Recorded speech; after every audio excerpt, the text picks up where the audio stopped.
So the summit went really well. We went from 800 to 1,200 people, 41 speakers, 50 exhibitors.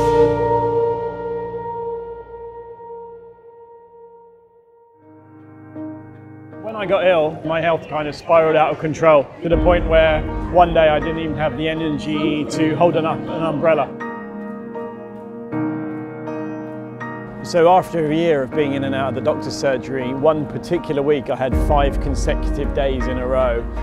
And I said to the doctor, like, what's going on? And he said, shrugged his shoulders and said, I don't know, I can't find anything wrong. That's when I had the epiphany moment. I went home and started researching.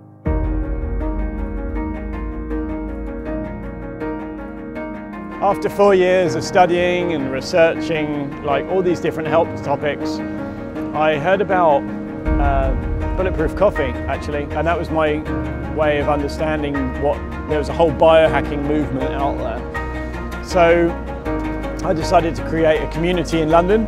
So I decided to relabel the Biohacker London Meetup group to be Biohacker and Health Optimisation London, and thus the idea for Health Optimisation Summit was born.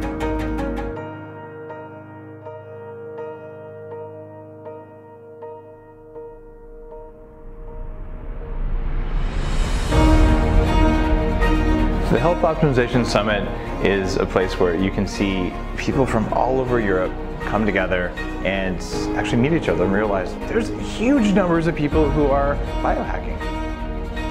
It's really hard to choose one thing that's really cool about the Health Optimization Summit, but I think for me it's the energy and it's the people that are here and the positive attitude and the positive vibes.